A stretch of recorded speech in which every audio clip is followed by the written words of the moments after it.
शिवाय। ओम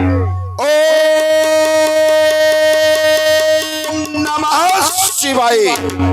नागेंद्र हराय, त्रिलोचनाय, भस्मांगरागाय, महेश्वराय, नित्याय, शुद्धाय, दिगंबराय, तस्मै नकाराय। ओम नमः शिवाय। भोलेनाथ आपका मनमानस में ध्यान कर रहा था, ये अचानक मेरे मन में उथल पुथल, न जाने कौन कान कोल्हों में कह रहा, सावधान सावधान सावधान। ऐसा कभी नहीं हुआ, आज तक कभी भी ऐसा नहीं हुआ। फिर ये मेरा मन पर्यायी उस मृत्युलोक की ओर क्यों अग्रसर हो रहा? बार बार कोई कहता मन में कि तुम्हें मृत्युलोक की ओर जाना होगा। नहीं, अचानक से क्यों मुझे ऐसी प्रतीत होने लगी? कौन है जो मेरे अंतस को अपनी ओर आकर्षित कर रहा है, मानो मुझे आदेशित करता, नहीं बाण अब बदलो विचार, कुछ करके है दिखलाना। छोड़ो अपना सिद्धासन, छोड़ो अपना सिद्धासन, युद्ध स्थल को जाना नहीं, कदापि नहीं हो सकता ऐसा। भोलेनाथ अब विदित कराओ, हे भोलेनाथ अब विदित कराओ, ये तूफान उठाया आधी, पत्ते के समतोल उठी क्यों मेरी अचल समाधि? आखिर मेरी समाधि भंग होने का कारण क्या है? भोलेनाथ मैं आपका ध्यान धारण करके देखूंगा, कौन है जो मेरे हृदय को अपनी ओर आकर्षित कर रहा है। ओम नमः शिवाय, ओम नमः शिवाय, ओम नमः शिवाय, ओम नमः शिवाय। विदित हो गया, विदित हो गया। जन्मी जाकर दिव्य धरा में, ये जन्मी जाकर दिव्य धरा में सीता परम पुनीता हर्षित होकर नृपति जनक ने रचो स्वयंवर सीता। राजा जनक के द्वारा सीता का स्वयंवर अवश्य ही योगी राज सीरथ ध्वज के द्वारा वह नियम स्थापित करना है इस धरती में। इस स्थल पर वह शक्ति और शक्तिमान का परम मिलन करवाना चाहता है। अगर ऐसी स्थिति है तो फिर इस शुभ अवसर में हमें भी जाना चाहिए। इस शुभ अवसर में संसार के प्रत्येक व्यक्ति को मिथिला के समीप हो जाना चाहिए, क्योंकि इस धराधाम में जिस क्षण भी शक्ति और शक्तिमान का परम मिलन होगा, ये धरती स्वर्ग हो जाएगी। यहाँ से समस्त विकारों की मुक्ति हो जाएगी, हृदय पवित्र हो जाएंगे, ये संसार सुरक्षित हो जाएगा। क्योंकि वो जगदीश्वरी जब जगदीश से मिलेगी तो मिथिला भी धन्य हो जाएगी, धन्य हो जाएगी। देख रहा हूँ नभमंडल में ये सजे नाना भांत के विमान इस समय मिथिला की ओर गमन कर रहे हैं, लेकिन ये कौन सा विचित्र विमान दिखाई दे रहा है? ओह, पुष्पक विमान। यह तो राजा रावण के पास है। एक बार कुबेर पर धावा, पुष्पक जान जीत ले आवा। तो क्या लंका अधिपति रावण भी मिथिला की ओर गमन कर रहा है? मैं जानता हूं ये साधारण राजा नहीं है। जिस जगह जाएगा अपने बनाए हुए नियमों का पालन करवाने के लिए ये प्रजा को, वहां के जन समुदाय को पीड़ित कर देगा। मैं जानता हूं तामस स्वभाव का व्यक्ति, तामस स्वभाव का वह रस हमारे जीवन में कभी भी सुरक्षा नहीं दे सकता, हमें शांति नहीं दे सकता। वह हमारे हृदय में ग्लानि उत्पन्न करेगा। तो सावधान है लंकापति, सावधान है लंकापति, मनमानी नहीं होने दूंगा। अपने जीते जी राजा सीरथ ध्वज का अपमान नहीं होने दूंगा। सावधान, तेरा और मेरा मिलन मिथिला की पावन भूमि में होगा। हर हर महादेव, हर हर महादेव, हर हर महादेव।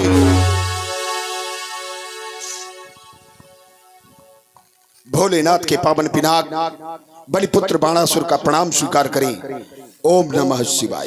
सभा पर बैठी सभी सभासदों एक बार बड़ी जोर से बोलो, बोल शंकर भगवान की। ऐसे नहीं, एहसान थोड़ी ले रहे हैं।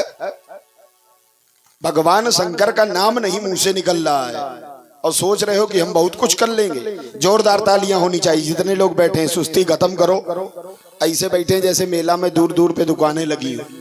हाँ, अरे जो वहां बैठे हो काहे सर्दी में हो, आओ इधर बैठो सामने, कम से कम लगना तो चाहिए कि समाज बैठी है। अब विचार करते हो, इतना धन खर्च करते हो, इस मंच को सजाने के लिए इतनी मेहनत करते हो और प्रयास करते हो कि यहाँ एड़ी से चोटी तक का कलाकार आ तो जाएगा, लेकिन बर्दाश्त कौन करेगा। तो आइए सब लोग सुंदर सी समाज बनाते हैं। सावधान, सभा के मध्य किसी के द्वारा कोई भी अगर अव्यवस्था हुई तो वो हमारी ओर से दंडित किया जाएगा। राजा जनक के पक्ष से हम मिथिला की व्यवस्था में व्यवस्थित होकर के सीता का पाणी ग्रहण संस्कार, धनुआ का खंडन स्वयं देखेंगे और सब मिलकर के देखेंगे। बोल शंकर भगवान की।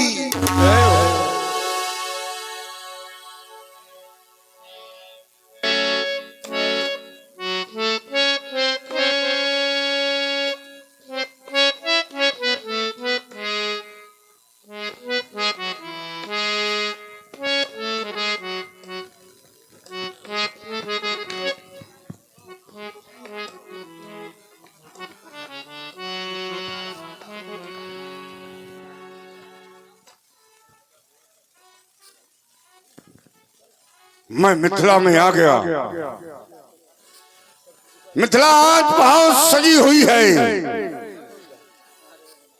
रावण विचार करने लगा कि आज मिथिला तो बहुत अधिक सजी है, क्योंकि भोगा बस जस गाय कुलवासा अमरावत शक्र निवासा तेसे अधिक रम अति बंका यज्ञ विख्यात नाम कही लंका। भोगावती से भी सुंदर हमारी लंका है, अमरावती से भी सुंदर हमारी लंका है, लेकिन आज मिथिला की जो मैं सजावट देख रहा हूँ उसके सामने हमारी लंका की सुंदरता भी फीकी दिखाई पड़ रही है। मिथिला राज समाज के अंतर्गत सभी नेपालों ने राजा जनक के प्रण को सुना और उनके प्रण को सुन के सभी नेपाल यहां पर उपस्थित हुए। राजा जनक का प्रण कि जो वीर पुंगो इस धनुष का खंडन कर देगा, उसके साथ राजा जनक अपनी पुत्री सीता का विवाह कर देंगे। रावण विचार करने लगा कि राजा जनक तो ज्ञानी है, विज्ञानी है, योगी है, संत है, उसके द्वारा ऐसा प्रण किया गया जास ज्ञान रव भवनिस नासा, जो अज्ञान रूपी अंधकार को अपने ज्ञान रूपी प्रकाश से दूर कर दे, ऐसा राजा जनक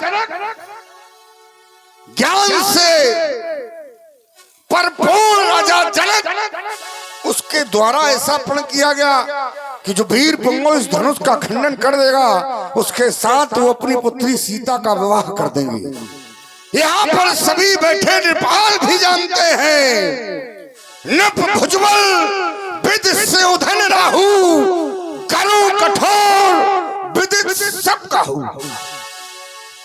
सभी को ये ज्ञात है कि जितने भी यहाँ पर नेपाल राजा भूपाल बैठे हैं ये चंद्रमा के समान है, और ये जो वीर अजगर है ये राहु के समान है।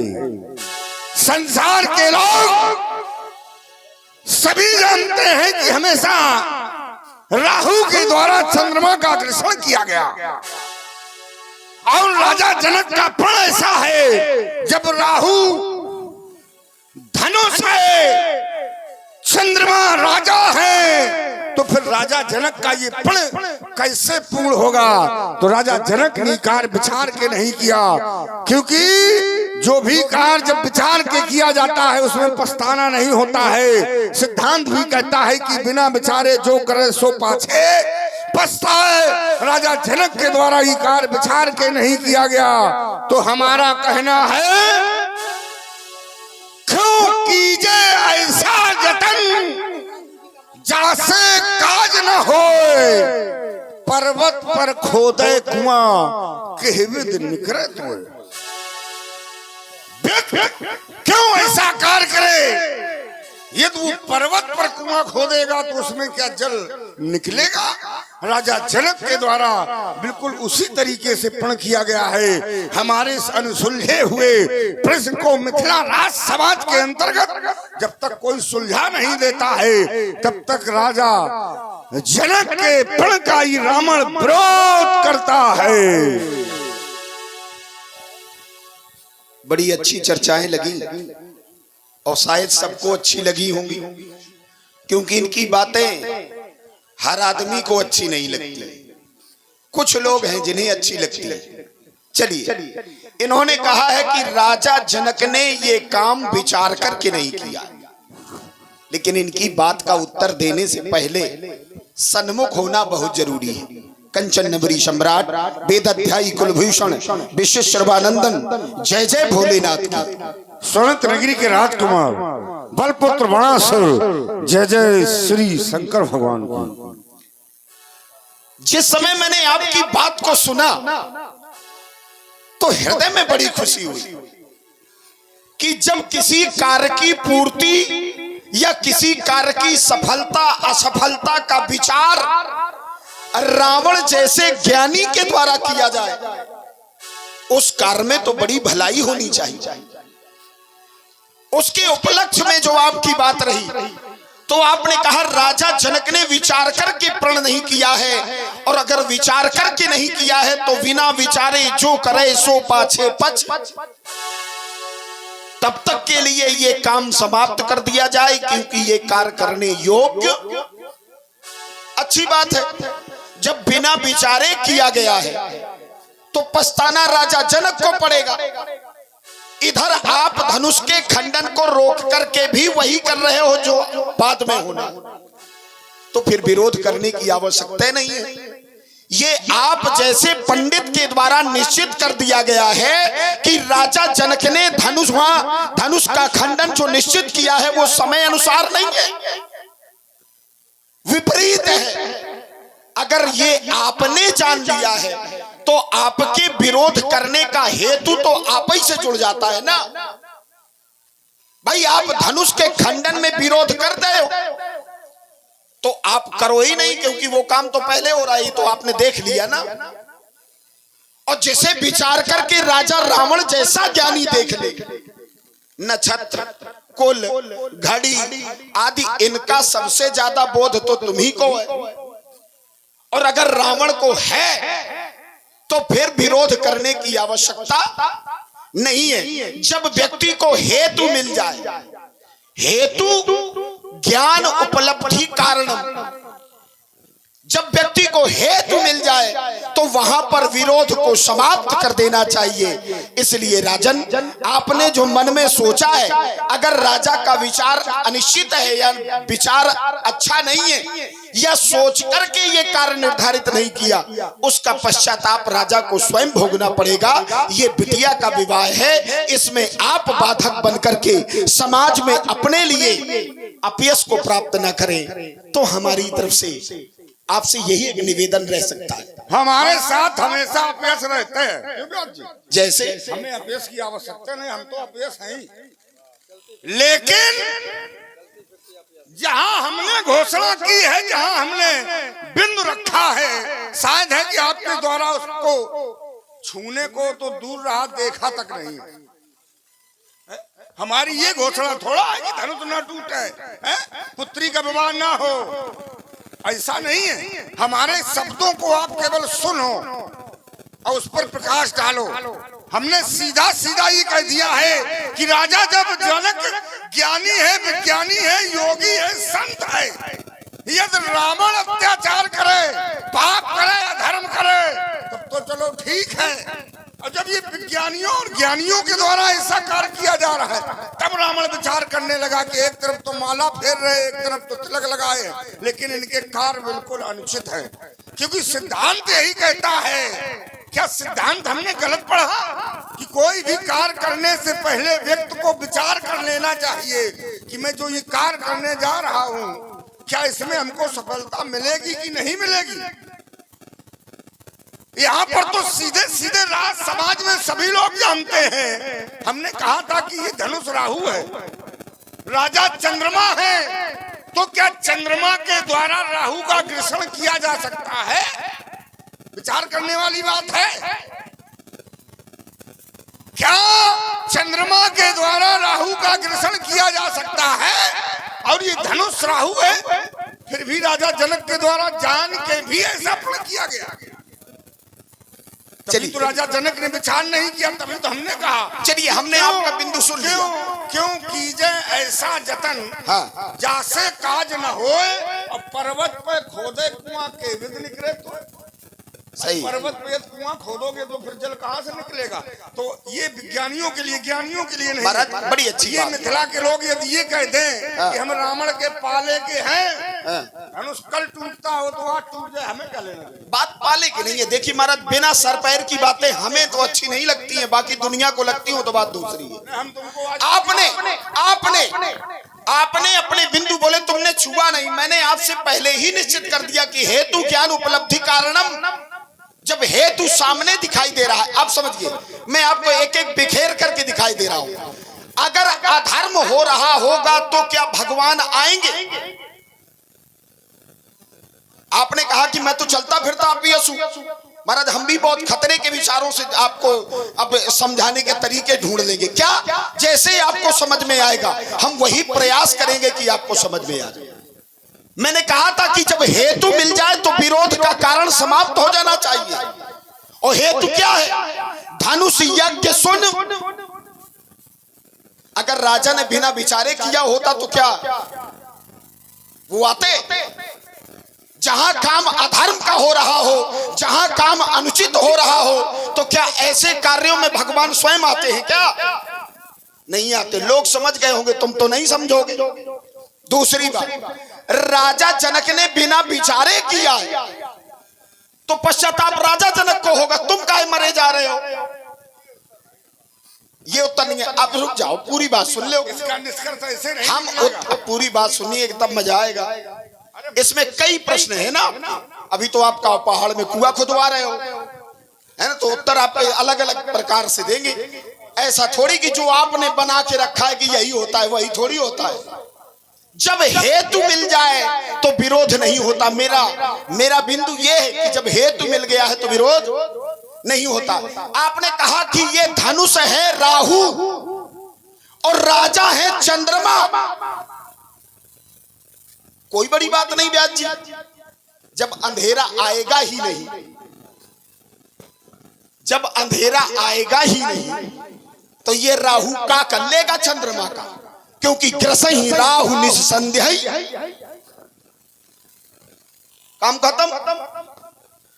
जहां पर सबकर परम प्रकाशक जोई, राम अनादि अवधिपति। और जहां पर सूरज जगमगा रहा होगा वहां संध्या आएगी क्या? और संध्या नहीं आएगी तो यह राहु क्या उनको ग्रस पाएगा क्या?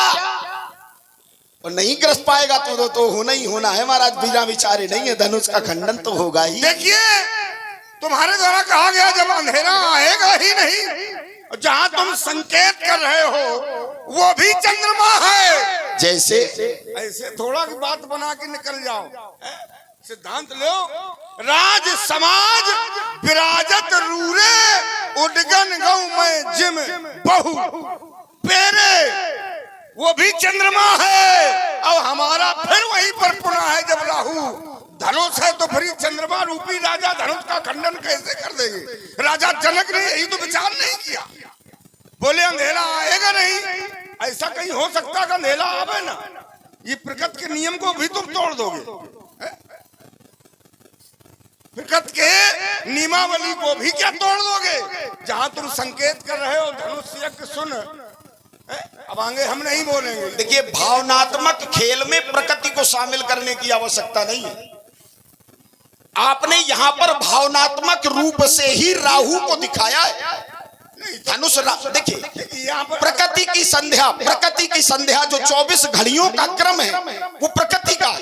मैं उस पर कोई छेड़खानी नहीं कर रहा हूं, लेकिन आपने जो एक आध्यात्मिक प्रगति बनाई है, जो एक आध्यात्मिक धरातल बनाया है, तो मेरा तो सीधे कहना है, इसी पर जोर करिए थोड़ा सा कि राहु अगर ये है तो राहु चंद्रमा को क्यों ग्रस पाएगा जब संध्या हो? ग्रस ही राहु ने संध्या ही पाई। और जहां पर सूरज जगमगा रहा है, जहां पर सूरज जगमगा रहा है, सबकर परम प्रकाशक जोई राम अनादि अवधपति सोई, तो वहां पर संध्या नहीं आएगी, और जब नहीं आएगी तो धनुहा का खंडन होगा। ये राहु कुछ नहीं कर पाएगा। समस्या केवल यहाँ पर है कि राजा जनक के द्वारा जो प्रण किया गया है वो केवल राजाओं के लिए ही किया गया। जहाँ तुम संकेत कर रहे हो क्या उनके लिए किया गया? ना, एक क्षण पूरी बात। राजाओं के लिए है ही नहीं। तो फिर ये क्या है? बोले बंदी बचन बर सुनो सकल महपाल। महपाल क्या है? ठीक, देश देश के भूपत नाना। भूपत क्या है? ये आए सुन जो हम प्रठाना। ये भूपत और महपाल क्या और कोई है कि संत है कि ऋषि है कि महात्मा? बिल्कुल बिल्कुल राजा तो है। बिल्कुल। तो फिर घोषणा किसके लिए? लई लो, लई लो। आज तक तो मैं दिया ही ना होगा किसी ने, मैं दे के दे रहा हूं। हमें जाने कितने मिले तुम्हारे जैसे। बंदी जन को राजा जनक, बंदी जन को राजा जनक ने क्या कहा? जाई कहो पनमोर, जाकर के मेरा प्रण कहो। और प्रण क्या है? सोई पुरारी को दंड कठोरा, राज समाज आज जेही। राजा नहीं, जेही कोई भी। तो फिर देखिए वहीं पर ले लो फिर तुरंत। फिर मैं पुनः वही अर्धांगिनी। जिस प्रकार जिसके द्वारा, राजा के द्वारा नहीं। जहाँ तुम संकेत कर रहे हो फिर मैं वहीं पुनः पर चोट कर रहा हूं। आ जाओ। कि उसको भी चंद्रमा कहा गया है, और चंद्रमा पर फिर वही बिंदु है कि चंद्रमा राहु का ग्रसन करेगा। राज समाज में उसको भी चंद्रमा कहा गया है। कहते कोई मिले नहीं, हमें जाने कितने तुम जैसे मिले हैं। अरे तो गलत लोग मिले हैं। तुम तो कुछ नहीं हो। जिसके नाम का डंका बज रहा है वो भी सामने आने से कतराता है। समझ लो। हाँ, डंका लंके में बसता है ना। अरे हमारा डंका लंका बसता है। बस। ब्रह्म श्रेष्ठ लक्तनधारी, दसमुख बसवर्ती नर नारी, वरुण कुबेर पवन जम काला, भुजबल जितो सकल दिक्पाला, आयुष करें सकल भयभीता, और नमय आए नित शरण बनीता। भुजबल विश्व बस कर राखिस को न स्वतंत्र, मंडली कमल राम राज करे। निज मंत्री 16 दूनी 8 वाला पाठ पढ़ाना कहीं और। अच्छा, निज मंत्र। लेकिन ये नहीं बताया कि जहां गए हैं वहीं से मार खा के चले आए। जहां गए हैं वहीं मार खा के चले आए।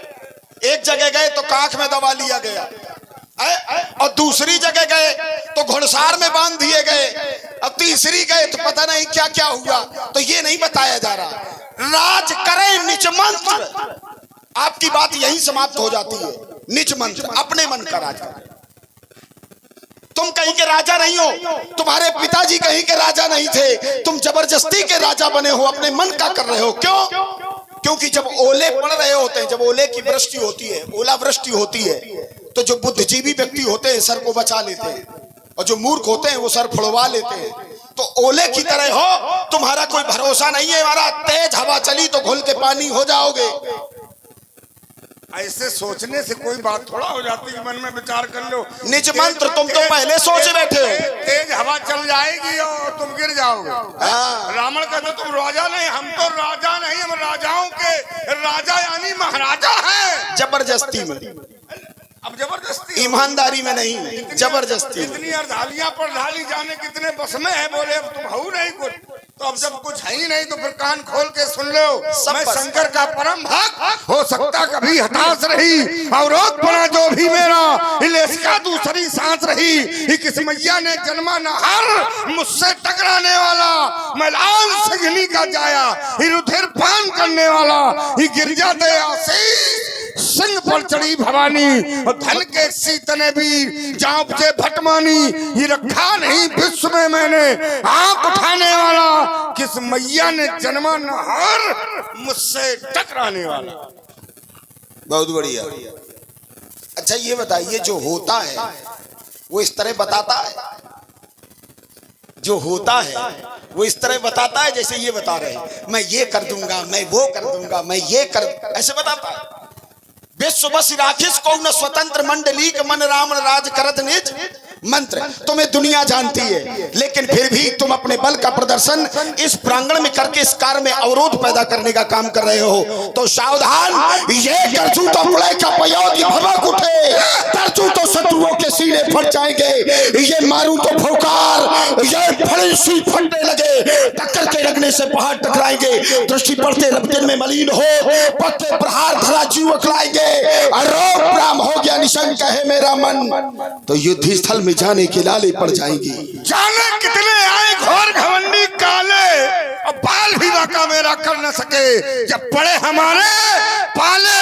ये पहचानो इन प्रबल बुझाओं को, मैं वो भीषण ज्वाला हूँ। अरे ये न धसका दूं, अरे पिघला दूं बर्फशलाओं को, ये अपने प्राणों की वर्षा से, ये चटके चट्टान, ये टूटे पहाड़, ये मही डोल उठाए, ये थर्राए से सरल चंडी की दहाड़, ये त्रिनेत्र लोचन विश्वनाथ सोए सुशंकर जाग उठे, ये लंकेश हिमालय पर चढ़कर, ये दैनातु दसों दिशाओं को, ये पहचानो प्रबल भुजाओं को। ये ऐसे कौन मानेंगे? इन्हें केवल वही चाहिए, और उसी की भूख लेकर के ये जब निकलते हैं, केवल उसी की भूख लेकर के निकलते हैं। तो धनुहा का खंडन होगा, तुम लोग बिल्कुल निश्चिंत रहो, मैं इनके लिए पर्याप्त हूं, तुम्हें चिंता करने की आवश्यकता नहीं। काल की मैं ज्वाला हूं, इसका महासागर, प्रारब्ध का वेग हो घोषाल का चक्कर, जब तक हृदय में शांति है तब तक मले हूं मैं, अब हर गया क्रोध से प्रलय हूं मैं। सावधान हे लंकापति, तुझको ये बतलाता हूँ, समझाता हूँ, मिथिला की धरती में तुमको याद दिलाता हूँ, नम्र भाव दिखलाओगे तो गले तुझे लगाऊंगा, नहीं काटूंगा तेरे दस मस्तक, धौल में तुझे मिलाऊंगा। हो जा सावधान, हो जा सावधान, राजा लंका के नाश सब करके दिखला दूंगा। एक क्षण भी युद्ध हुआ मिथिला में, कर है तो रण में तुझे सुला दूंगा। कर है ये मानेंगे तो किसी की नहीं है? तुम चाहे जितना मनाओ, चाहे जितना समझाओ, हमने अपने बाप की नहीं मानी, हम तुम्हारी का मानेंगे। बस ये इसलिए ये मुझे न छेड़ो बाणासुर, युवान मेरा झेल सकोगे, अरे लोन हिम मर्दानों से हीरा सिंहों तक अब खेल सकोगे। मैं महाकाल, ये विकराल भीषण लपटों की ज्वाला, मैं बिस्तर की फंकार, इसका तीखा प्याला, ये मेरे पैसे, ये हो जाता मान, इस महाबेगाधी को रोक सकेगा कौन? भीड़ में लड़ना शेर के लिए शोभा नहीं देता, इसलिए सभा पर बैठे सभी सभासद हो, धनुहा का खंडन होगा, इनकी व्यवस्था हमारे हाथ में है, धनुहा के खंडन में कोई विरोध नहीं होगा। सावधान, सब लोग एक बार बड़ी जोर से जयकारा घोष करेंगे, या तो यहाँ भाग लो और या यहाँ से भाग लो, क्योंकि समय तुम्हारी प्रतीक्षा नहीं करता, तुम्हें समय की प्रतीक्षा करनी होगी। सब लोग बिल्कुल निश्चिंत होकर के एक बार बड़ी जोर से जयकारा घोष करेंगे, बोल शंकर भगवान की जय हो। मैं किस कार्य हेतु यहाँ पर आया था? बाणासुर की वार्तालाप ने अपना समय नष्ट कर दिया। मैं यहाँ पर आया था कि ताड़का को मारने वाला वीर आज इस मिथिला की ओर आया है, सुबाहु को जलाने वाला वीर इस मिथिला की ओर आया है, मारीच को समुद्र पार फेंकने वाला इस मिथिला की ओर आया है, रावण को चुनौती देने वाला ये कौन है? क्योंकि रावण को चुनौती देने वाला कोई नहीं, क्योंकि रणमद मत फिरे जगधावा, प्रतिभट खोजत कतौ न पावा। लेकिन आज इस रावण को चुनौती दे दी है, वो यहाँ पर दिखाई नहीं पड़ रहा है, तो यहाँ के सेवकों उस तक हमारी सूचना पहुँचा देना, उसका और हमारा मिलन अब सीधे रणभूमि में होगा। तो एक बार सभी लोग प्रेम से बोले भगवान शंकर की जय। और लीजिए